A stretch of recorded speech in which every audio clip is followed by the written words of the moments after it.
about to tell you everything you need to know for a Bermudagrass fall lawn care plan in 3 simple steps and 1 bonus one. So don't go anywhere.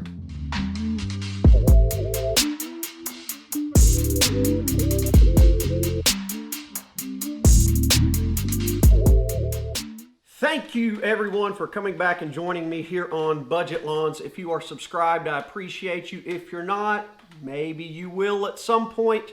Leave me a thumbs up, comment, hit that notification bell. All those things help me out so much here on the channel.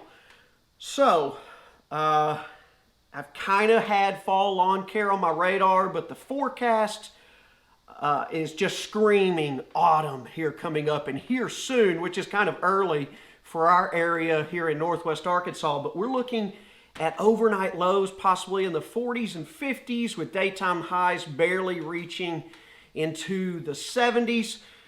So we got to stay on top of things and make sure we're prepared to get our lawn ready for fall and then eventually the cold winter months.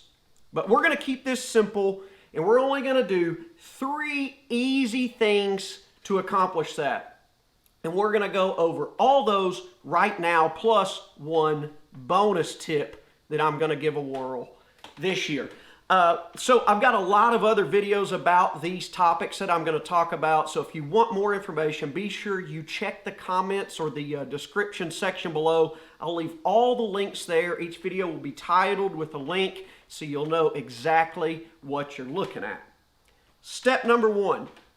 This one I try to do usually over Labor Day weekend, and that is my final fertilization of the year. This application will just be a half-app of what I've done the rest of the season.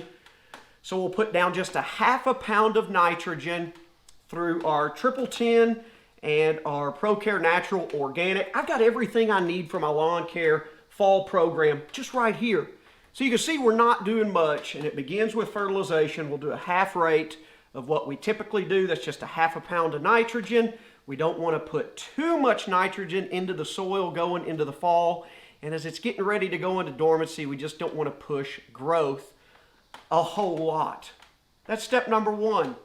Step number 2, this one very, very important.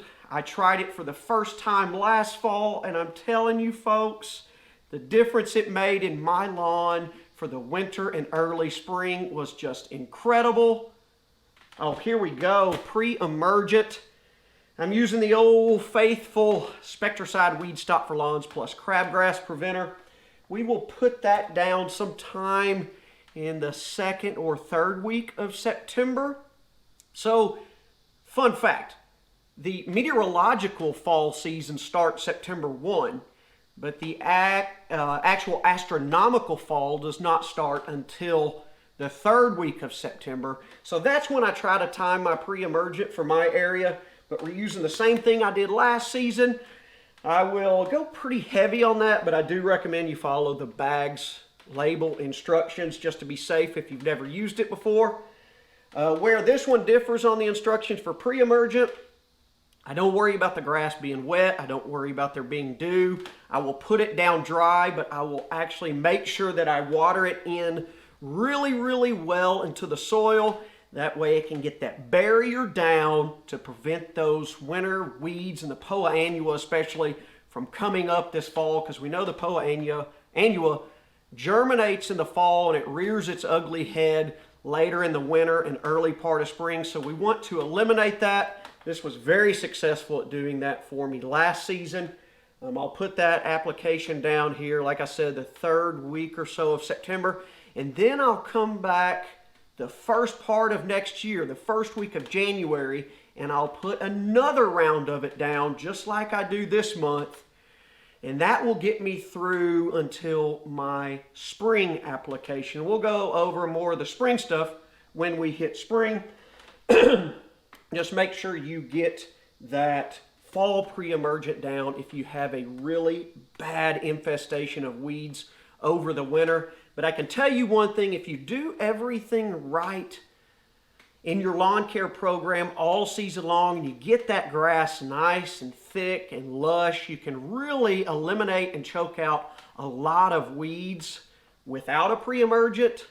But still, I like to go ahead and get that down just as a precautionary measure. I know a lot of you might be worried about the weeds that you have in your lawn at the moment.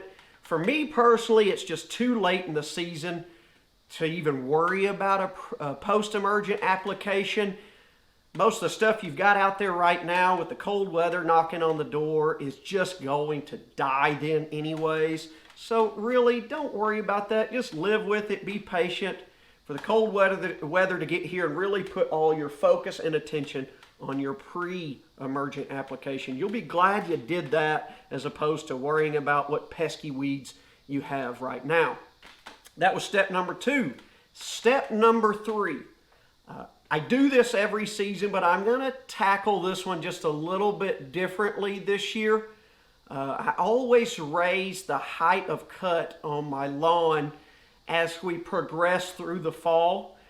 This year with the California trimmer, I'm going to keep my fall and winter height of cut lower than I typically do. Usually with the rotary mower, I'll bring it up to the 2, 2.25, maybe 2.5 range. But this year on the Cal trimmer, I'm just going to bring it up to the highest setting on it, which will get me somewhere around 1.25 inches, maybe just a pinch higher than that. Let's face it, I've had some problems with spring dead spot in the past, as you've seen. So what can it hurt if I leave it just a little bit lower this season? You may ask, what does bringing it higher do for the lawn? Well, Bermuda grass that goes dormant in the winter, the higher you leave it through those cold months, it just provides a good blanket, good insulation to protect the plant as it's dormant through the winter and keep it from suffering much damage from hard frosts or freezes and winter kill come spring. But we've seen I've had some troubles with that. We'll get to that in just a second. So I know some folks that leave it lower through the winter and seem to not have much in the way of issues in that concern. So why not give it a shot this year? Since I've got the new reel mower, we will leave it just a pinch lower, but it will still be higher than the 1 inch we're cutting it right now. We'll go from around 1 inch or just under up to 1.25 inches or just a pinch over.